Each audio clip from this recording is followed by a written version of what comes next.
असदुद्दीन जी, धन्यवाद वक्त के लिए। और इस साक्षात्कार की मैं शुरुआत इस प्रश्न से करना चाहूँगा कि आपका उत्तर प्रदेश में चुनाव लड़ने का मकसद क्या है? क्योंकि आप अपने आप में एक तेलंगाना बेस्ड पार्टी हैं। आपने खाता खोला है बिहार में, आपका महाराष्ट्र के कई इलाकों में प्रदर्शन अच्छा रहा है, पर यूपी क्यों चुना आपने? देखिए, ये पहली मर्तबा ऐसा नहीं है कि हम यूपी के विधानसभा के चुनाव में इलेक्शन लड़ने जा रहे हैं। 2017 में भी हमने विधानसभा के चुनाव में हिस्सा लिया। गो हमको उसमें कामयाबी नहीं मिली, मगर 5 साल के इस मुसलसल सियासी सफर में हमने वहां पर लोकल बॉडी के इलेक्शंस में हिस्सा लिया, म्युनिसिपल कॉरपोरेशन के इलेक्शन में हिस्सा लिया, कामयाबी मिली। और पिछले 2-3 महीने पहले जो जिला परिषद के चुनाव हुए थे, उसमें हमारे 22 कैंडिडेट्स कामयाब हुए। 18-19 या 20 जगह पर दूसरे मुकाम पर हम लोग आए। तो ये हमारी तैयारी चल रही है। संगठन भी मजबूत है, पहले से बनिस्बत अच्छा है, और इसीलिए हमारी कोशिश है कि चुनाव में हिस्सा लिया जाए। मकसद एक ही है कि भारत की जमहूरियत को और मजबूत किया जाए, लोगों में इलेक्टोरल प्रोसेस का और कॉन्फिडेंस पैदा हो। और बुनियादी मकसद ये है कि उत्तर प्रदेश की राजनीति से आप अच्छी तरह वाकिफ हैं, आप एक सीनियर सहाफी रहे हैं, कि हर समाज का उत्तर प्रदेश में एक सियासी वजूद है, उनकी एक सियासी पहचान है, उनकी एक पॉलिटिकल आइडेंटिटी है, उनका एम्पावरमेंट है। अगर इतनी बड़ी तादाद में मुस्लिम माइनॉरिटी वहां पर रहते हैं और उनके ना तो कोई लीडरशिप है, ना उनकी कोई हिस्सेदारी दी गई, और इसीलिए उनके जो socio economic, education, health indicators हैं, वो बहुत सबसे ज्यादा खराब है, बल्कि दलितों से भी खराब है। तो यही निचोड़ है, यही कोशिश की जा रही हमारी तरफ से कि इन तमाम डिस्क्रिमिनेशन को, हिस्सेदारी की लड़ाई लड़ने के लिए इस मकसद के तहत हम लोग इलेक्शन लड़ रहे हैं। असदुद्दीन जी, आप बताइए कि आपको क्यों लगता है कि मुस्लिम रिप्रेजेंटेशन एक समस्या है? भारतीय जनता पार्टी छोड़ दे तो बाकी सभी पार्टियां मुसलमानों को टिकट देती हैं। नहीं, टिकट देना अलग बात है और उनको पॉलिटिकली उनको एम्पावर करना अलग बात है। जिस तरीके से आप देखते हैं कि एक मिसाल देता हूं आपको मेरे सवाल को, मेरे जवाब को समझने के लिए। मौर्य साहब और सैनी साहब और दारा सिंह साहब, इन तीनों ने मंत्री पद पर थे। उसके बावजूद भी जब वो रिजाइन किए बीजेपी से, तो उनका कहना था कि हमारे समाज से इंसाफ नहीं हुआ, अति पिछड़ा से इंसाफ नहीं हुआ, सामाजिक न्याय नहीं हुआ। अब आप खुद सोच लीजिए कि जब ये लोग मंत्री पद पर 4.5 साल एक रूलिंग पार्टी में रहकर इस तरह की बात कर रहे हैं, तो फिर वो 19% मुसलमान, जिसका हकीकी मानों में किसी तरह से ना कोई अपलिफ्टमेंट हुआ, ना एम्पावरमेंट हुआ।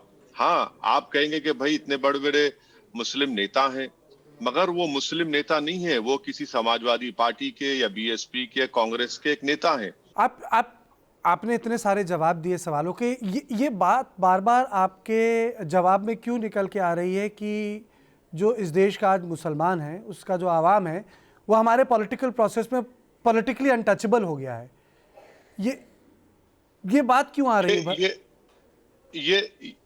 इसका जवाब साफ है, सर। उसका जवाब ये है कि जितनी अपने आप को पॉलिटिकल पार्टीज जो सेकुलर कहती हैं, वो इस कोशिश में लगे हुए हैं कि सबसे बड़ा हिंदू इस देश का कौन है।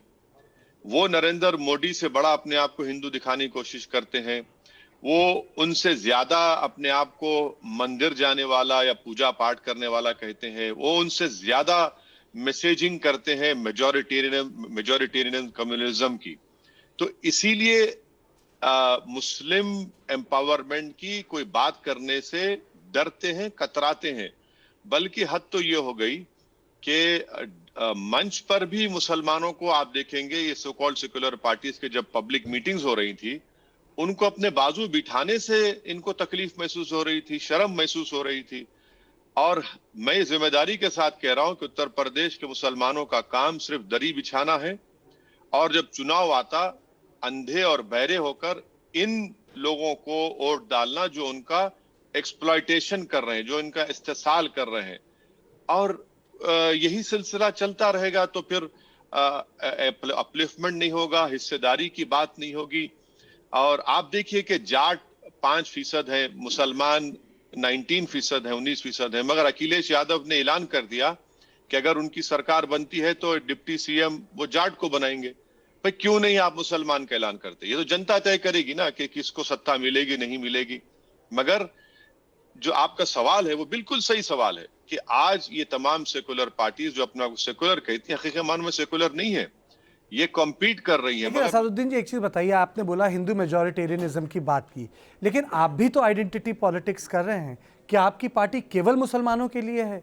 क्या इसमें और तबकों की जगह नहीं है? हिंदू, ईसाई, सिख, पारसी, क्या इनकी जगह नहीं है? यकीनन है। मैं ये कहाँ कह रहा हूं, अगर आप देखेंगे अभी हमने जो 2 लिस्ट जारी किए उसमें 17 नाम है, उसमें से हमारे एक ब्राह्मण समाज के भी एक कैंडिडेट है, दूसरे समाज से भी है। तो मैं देखिए, मेरी जो लड़ाई है एक एक्सक्लूजन की पॉलिसी पे मैं बिलीव नहीं करता हूं, मैं तो इंक्लूसिव चीजों को पॉलिसी को बिलीव करता हूं।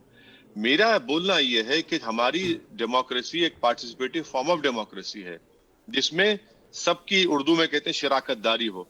आप बताइए कि अगर बीजेपी के पास एक भी मुस्लिम एमएलए, एक भी मुस्लिम एमपी लोकसभा में नहीं है, और फिर समाजवादी हो या बहुजन समाज पार्टी हो, वो सिर्फ वोटों की राजनीति करती है, और जब चुनाव हो जाते हैं तो ना उनका एम्पावरमेंट होता है, ना उनके बारे में पूछा जाता है। अच्छा, एक और बात आपके सवाल के जवाब में, ताकि आपके देखने वालों को मेरी बात समझ में आ जाए। कासगंज में अल्ताफ मारा गया पुलिस स्टेशन में, कोई नहीं पहुंचता, पुलिस ने उसको पुलिस स्टेशन में मार दिया।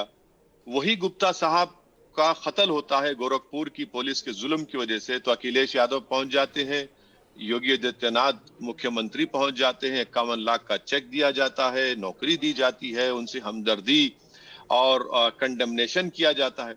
आखिर ये फर्क क्यों है? भाई इंसान की तो जान एक ही होती है ना, मजहब कुछ भी होगा मगर इंसान है। तो मौत में भी आप लोग डिस्क्रिमिनेशन करते हैं, तो क्या मैसेज दिया जाता है? लेकिन मुझे एक चीज़ ये बताइए कि आप इतने कॉन्फिडेंट कैसे, आज़ादी के बाद इस देश में जो मुस्लिम लीडरशिप थी वो मुसलमानों के पास नहीं थी? चाहे आप राज्य में चले जाइए, चाहे मुलायम सिंह यादव हो, मैं एक के बाद एक लोगों का नाम ले सकता हूँ, मुसलमानों ने अपने समुदाय से बाहर जाकर लोगों को वोट दिया। आपको क्यों लगता है कि जो इस देश का मुसलमान है वो आपके पीछे एकदम लामबंद हो जाएगा? इस सबसे पहली बात तो मैं आपको करेक्ट कर दूं कि मैं ये नहीं कह रहा हूं कि मैं मेरे पीछे खड़े हो जाऊं। मैं हरगिज नहीं कह रहा हूं, ना मेरी जिंदगी की एक ख्वाहिश है, और अल्लाह जानता है कि मैं मुसलमानों का नेता बनना नहीं चाह रहा हूं। मेरा बोलना यह है कि जिस किसी का आपने साथ दिया, जिसको आपने प्रधानमंत्री बनाया, मुख्यमंत्री बनाया, एक एक परिवार से 2-2 लोगों को मुख्यमंत्री बनाया, आपको क्या मिला? आपको जेल मिला, आपको फसाद मिला, आपको एनकाउंटर मिला, आपको बेरोजगारी मिली, आपको नाइंसाफी मिली। ये बात आपकी बिल्कुल सही है कि मुसलमानों ने मुलायम सिंह यादव को वोट दिया, मुसलमानों ने बहन मायावती को वोट दिया, मुसलमानों ने इंदिरा गांधी से लेकर राजीव गांधी को वोट दिया, तो हमको हाशिमपुरा मिला, मलियाना मिला, और मुरादाबाद में ईदगाह में जो पुलिस की फायरिंग हुई, जो इसका जिक्र कोई नहीं करता, कांग्रेसी ना हिस्टोरियन करते हैं, कि 400 मुसलमानों को ईद के दिन गोली मारकर उनको हलाक कर दिया गया। तो ये बात बिल्कुल सही है। मुजफ्फरनगर का राइट कौन था मुख्यमंत्री? पार्टीशन के बाद इतने ज्यादा मुसलमान बेघर हो गए, आज तक उनसे इंसाफ नहीं हुआ, 28% जेलों में है। तो ये तो इसीलिए मैंने कहा कि हाँ, किसी हद तक मुसलमानों को भी अपना सेल्फ इंट्रोस्पेक्शन करना पड़ेगा। आपने वोट दिया, इनको नेता बनाया, आखिर ये क्या बात है कि जो 9-10% यादव हैं और 19% मुसलमान हैं, वो आपका वोट तो हासिल कर लेंगे, मगर कोरोना धर्म नहीं देखता, जात नहीं देखता, अमीर गरीब ऊंच नीच नहीं देखता। कोरोना सिर्फ मौका देखता है, लेकिन आप उसे मौका मत दीजिए। बस इतना कीजिए, जब कभी दफ्तर से, बाजार से घर लौटिए तो इतना ख्याल जरूर रखिए कहीं आपके साथ कोरोना आपके घर तो नहीं जा रहा। भूलिए मत, कोरोना अभी जिंदा है।